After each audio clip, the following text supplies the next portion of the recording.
This is for my helping professionals.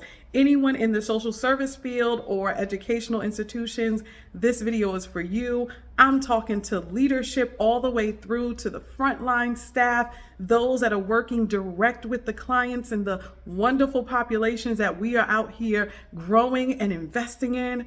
This video is for you. So I want to talk a little bit about the I in team concept.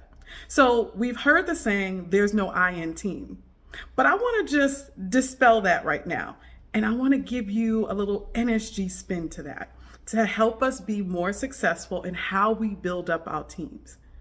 So sure, we don't want any one person running the lead and taking charge and dominating the work that we're doing. We won't get far with that because what we've learned is that others feel ostracized and they don't see themselves reflected in the work. But it is a series of collective I's. As part of a team member, I am contributing something. So I, within the team, have to bring forth something to help collectively move the work forward. And every single I that is represented in the team has to do their own individual work to bring the best of what they have to the table to get the job done effectively. Now, here's the deal. One of the things that we can serve to do better in is bringing a more inclusive goal-setting practice to the table. Here's what I mean. When we know that a new policy is given, we know that rules have shifted and changed, one of the things that we do is we give it out to the team members or to management and say, hey, make sure this happens, right? Okay, so from the top down, it gets doled out and it's like, just make sure it happens. What does it actually look like though? Every individual I within that team member starts to figure out what it looks like to them. Because what we did not do was collectively come together as a team and say, let's create a plan of how to make this happen together. And within that creation of a plan, every individual person weighs in. Why is that important? Because as I mentioned in the beginning of this video, you want to be able to see yourself. You want to be able to see yourself reflected in the work as part of an integral team member, not just someone taking orders. That's one of the things that gets people to feel underappreciated. We need our team members to feel emboldened and empowered to carry forth the actions that are going to serve the communities that we service. And a way to do it is to bring them into the planning. Yes, there are mandates that you have, but each person is tasked with carrying out the mandate. So create a space to develop collective plans for the team where everyone's voice is heard and where everyone understands their individual contribution to the team that's going to move the work forward. Now, on the one hand, I'm saying this video and it's like you're listening and you may feel like, yeah, it's easier said than done. I don't have the time for this. It's too much happening. I'm overwhelmed.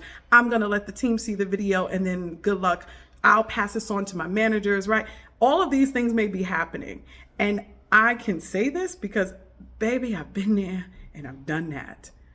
What I'm sharing with you is not coming from this place of having been a trainer or facilitator for so long, because you know the old joke of when you can't do, you teach, right? We're dispelling that because one of the values behind teachers is that there is the gift of separation.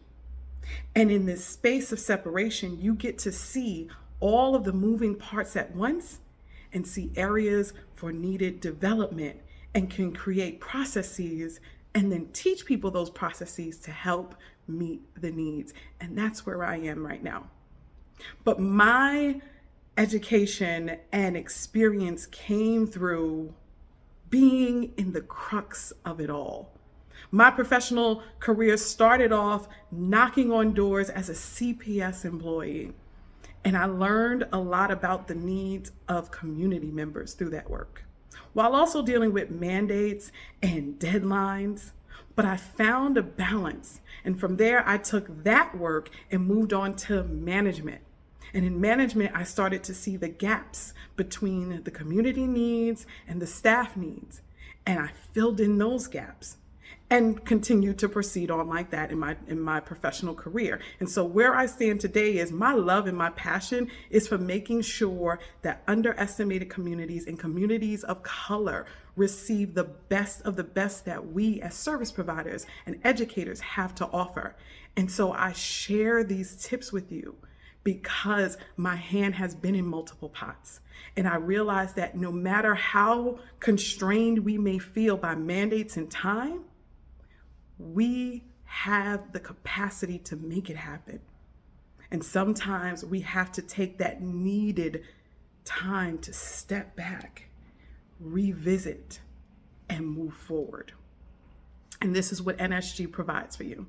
So I hope this video was helpful. And if you want to talk one-on-one about what this work would look like within your organization or within your institution, then email me coachdee@thekeynsg.com.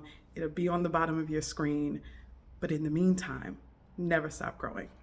Bye.